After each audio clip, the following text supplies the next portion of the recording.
नमस्कार, आप देख रहे हैं उत्तर प्रदेश टाइम्स और मैं हूं आपके साथ ज्योति मिश्रा। आइए नजर डालते हैं आज के 7 बजे की 7 बड़ी खबरों पर। उत्तर प्रदेश में 9 सीटों पर होने वाले विधानसभा चुनाव की तारीख बदल गई है। अब 13 की बजाय 20 नवंबर को वोटिंग होगी। नतीजे 23 नवंबर को ही आएंगे। मीडिया रिपोर्ट्स के मुताबिक चुनाव आयोग ने कार्तिक पूर्णिमा पर गंगा स्नान की वजह से तारीख में बदलाव का ये फैसला लिया है। यूपी में फूलपुर, गाजियाबाद, मंझवा, खैर, मीरापुर, सीसामऊ, कटहरी, करहल और कुंदर की विधानसभा सीटों पर उपचुनाव होना है।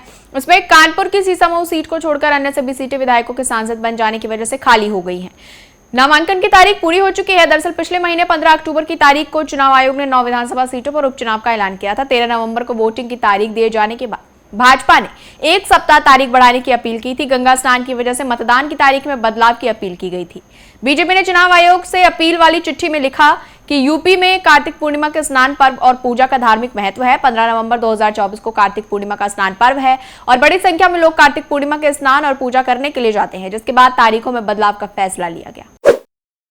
यूपी में 27,000 प्राथमिक विद्यालय बंद होने की बात को सरकार ने भ्रामक बताया। बेसिक शिक्षा की महानिदेशक कंचन वर्मा ने कहा कि प्रदेश के 27,000 विद्यालयों को बंद करने की बातें निराधार और भ्रामक हैं। उन्होंने कहा ऐसी कोई प्रक्रिया गतिमान नहीं है। प्रदेश में किसी भी स्कूल को बंद नहीं किया जा रहा।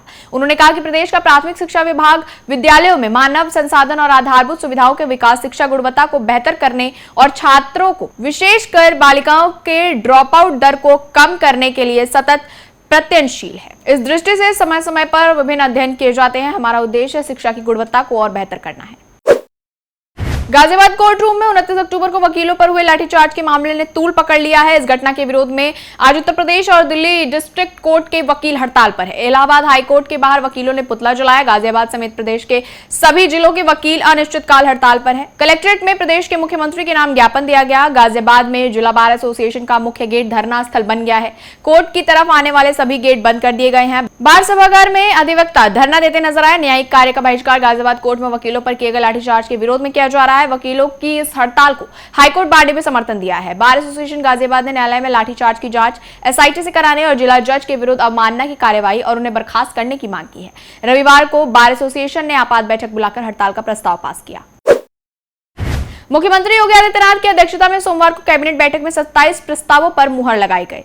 बैठक में राज्य के विकास और विभिन्न क्षेत्रों में सुधार के उद्देश्य से महत्वपूर्ण निर्णय लिए गए। लोक भवन में आयोजित कैबिनेट बैठक में नई शेरा नीति और लैंड यूज नीति 2024 सहित कई अहम प्रस्तावों पर विचार किया गया और इन्हें मंजूरी दी गई। इस बार भी देसी मदिरा के लिए 29% शीरा मुहैया कराया जाएगा। चीनी मिलों को 20 रुपए क्विंटल विनियामक शुल्क देना होगा। लघु उद्योगों को भी शीरा मुहैया कराया जाएगा। वित्त मंत्री सुरेश खन्ना ने बैठक के बाद फैसलों की जानकारी दी। वहीं अब अध्यापक अपनी सेवा के 3 साल पूरा होने पर स्थानांतरण के पात्र होंगे, जबकि पूर्व में यह सीमा 5 वर्ष की थी। Uttar Pradesh retirement benefits rules 1961 में संशोधन किया गया है, जिससे सेनानिवृत्त कर्मियों को अधिक सुविधाएं और लाभ मिल सकेंगे।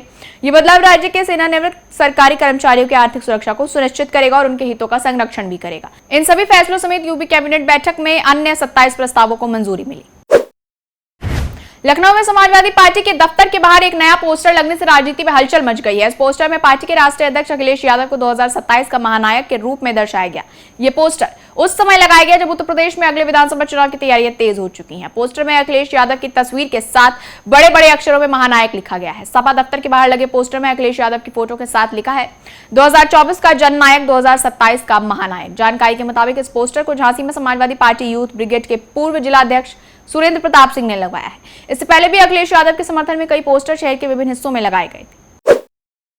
भाई दूज के मौके पर यमुना एक्सप्रेसवे पर रविवार को भीषण जाम रहा। इसके कारण हजारों लोग घंटों फंसे रहे। शाम 5 बजे से रात 9 बजे तक लोग करीब 2 किलोमीटर तक लगे इस जाम में फंसे रहे। टोल प्लाजा पर गाड़ियों की कतारें लग गई। ऐसे में 2 रिजर्व लेन खोली गई। वहीं NH-19 पर 5 घंटे तक जाम लगा रहा। त्योहार मनाकर नोएडा, गुरुग्राम और दिल्ली की ओर लौटते लोगों की भीड़ एक्सप्रेसवे पर उमड़ी। दोपहर 2 बजे से ही वाहनों का दबाव बढ़ना शुरू हुआ और शाम होते होते हालात और बिगड़ गए। खंदौली टोल प्लाजा पर करीब 2 किलोमीटर लंबा जाम लग गया, जिससे वाहनों की रफ्तार ठप हो गई और यात्रियों को भारी परेशानी का सामना करना पड़ा। फास्टैग की तकनीकी दिक्कतें भी बड़ी समस्या बनी, जिससे वाहनों को गुजरने में समय लगने लगा और जाम लगातार बढ़ता गया। खंदौली टोल प्लाजा के मैनेजर तुलसीराम गुर्जर ने बताया कि आज सामान्य दिनों में प्रतिदिन लगभग 16 से 19 हजार वाहन गुजरते हैं, लेकिन भाई दूज के दिन रात 12 बजे तक तकरीबन 40,000 वाहन यहां से गुजरे। इस बढ़े हुए दबाव से कर्मचारी भी परेशान हो गए।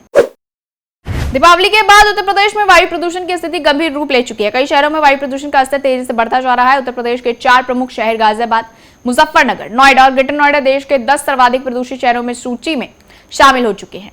इन शहरों का वायु गुणवत्ता सूचकांक AQI 300 के पार या उसके आसपास पहुंच गया है, जो चिंताजनक है। इससे लोगों के स्वास्थ्य पर भी गंभीर खतरा मंडरा रहा है। फिलहाल इस बुलेटिन में इतना ही। यूपी से जुड़ी तमाम बड़ी खबरों के लिए देखते रहिए उत्तर प्रदेश टाइम्स। धन्यवाद।